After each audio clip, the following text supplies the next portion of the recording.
Hello friends. आज एक common सा मिसअंडरस्टैंडिंग में दूर करने आया हूँ शंख से रिलेटेड। हाल ही में मैंने बहुत ऐसा ऑब्ज़र्व किया है।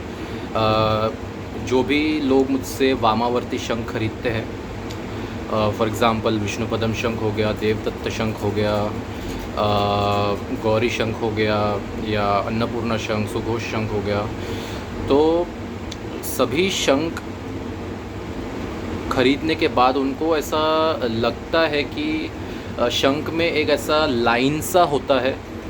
जैसे ये अभी ये देवदत्त शंख है, ये आप देख रहे हैं, कट ओपन सा पार्ट। उनको ऐसा लगता है, बहुत लोगों को अभी भी ये डाउट अभी तक समझ में नहीं आया है, क्योंकि बहुत सारे सब्सक्राइबर्स वीडियोस देखने के बाद भी फिर भी सेम क्वेश्चंस रिपीट कर रहे हैं, और बहुत सारे जो न्यू कस्टमर्स जिन्होंने सब्सक्राइब किया है उनके मन में भी डाउट था। तो इतने में मुझसे बहुत सारे लोगों ने वामावर्ती शंख लिए थे। तो जब उन्हें वो शंख रिसीव हुआ तो उन्हें वही सवाल था कि ये ऐसा कट क्यों है, आपने हमें डैमेज शंख दिया है, ऐसा ऐसा। उनका ऐसा कहना है कि उन्होंने कभी ऐसा देखा नहीं, हमने कई शंख देखे लाइफ में, लेकिन ऐसा कभी देखा नहीं। तो एक ओपनिंग ये जो है, ये नेचुरल फॉर्मेशन है। मैं बार बार बताया था अपने पिछले वीडियोस में, मैं कई बार डिस्क्राइब किया है, अभी भी आपको फिर बता रहा हूँ कि ये जो लाइन है, इसे एब्डोमेन कहते हैं, इसे नाभि कहते हैं। तो इसका रहना अति आवश्यक है, क्योंकि ये जो लाइन है इसका मतलब है कि शंख ओरिजिनल है। तो आप ये गौरी शंख है मेरे पास, इसमें भी आप देख सकते हैं ये जो लाइन है ओपनिंग, इसके अंदर जो काला काला दिख रहा है वो डस्ट या डर्ट जो भी है फंसा हुआ रहता है। तो इसका होना बहुत ज़रूरी है। यदि अगर ये मिसिंग है तो समझ लेना कि शंख एक तो मार्बल का बना है या नकली है।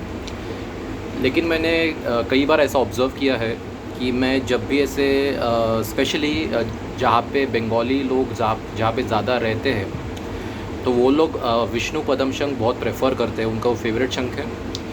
तो मैं ऐसे कई इलाके में गया जहाँ पे बंगाली लोग रहते हैं, और वहाँ पे जहाँ पे वो शॉप्स रहते हैं जो शंख सेल करते हैं, वहाँ उन शंखों में भी ये लाइन रहता है, लेकिन उसे बुझा दिया जाता है। मेरे कहने का मतलब है कि वो स्लाइटली विजिबल रहता है ये लाइन, ये एब्डोमेन, लेकिन ये जो काला काला सा दिख रहा है उसमें कुछ तो भर दिया जाता है। क्योंकि उनका ऐसा मानना है, जब मैंने शॉपकीपर से बात की ऐसा क्यों है, तो उनका ऐसा मानना है कि ये शंख की सुंदरता को ख़राब करता है। एक काइंड ऑफ जैसे एग्जांपल कहते हैं, एक चाँद पे जो दाग सा होता है, इतना सुंदर चाँद होता है, उस पर काले काले दाग होते हैं। तो ऐसे ही उनका मानना है कि जब लोग शंख खरीदते हैं, क्योंकि वो जो शॉपकीपर्स थे वो लोग पहले ऐसे ही सेल करते थे, ऐसे ही जब वो नाभि रहती थी उसमें डर्ट ऐसा दिखता था काला काला। तो लेकिन बहुत सारे जो बंगाली लोग थे वो लोग पसंद नहीं करते थे उस शंख को, मतलब उनको ऐसा लगता था कि क्या ऐसा सा भद्दा सा नज़र आ रहा है। तो उन्होंने उसे बुझाना चालू कर दिया, लेकिन वो स्लाइटली विजिबल रहता है। इसका मतलब ये नहीं कि वो नकली है, उसे बस बुझा दिया गया just to retain the beauty of the shankh. तो यही वीडियो में ज़रा मैं एक्सप्लेन करना चाहता था कि ऐसा मत समझिए कि ये अगर लाइन है तो क्रैक हो गया है या कुरियर में डैमेज हो गया है, ऐसा नहीं है। इसका रहना बहुत ज़रूरी है।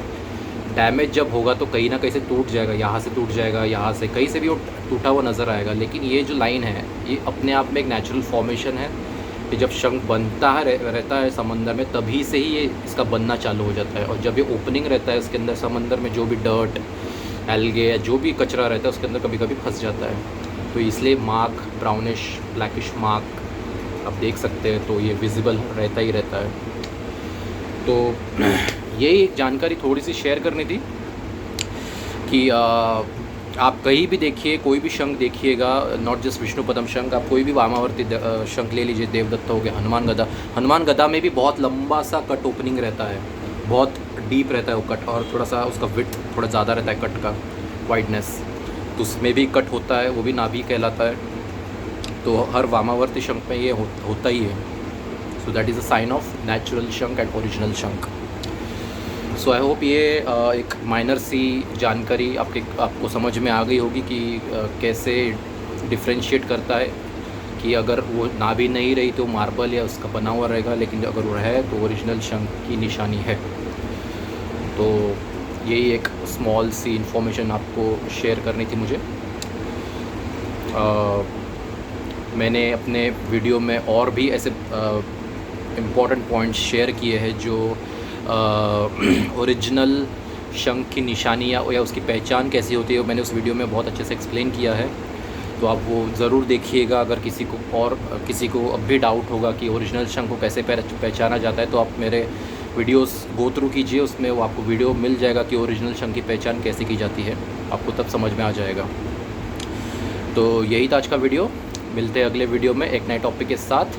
Thank you so much and जय श्री कृष्णा।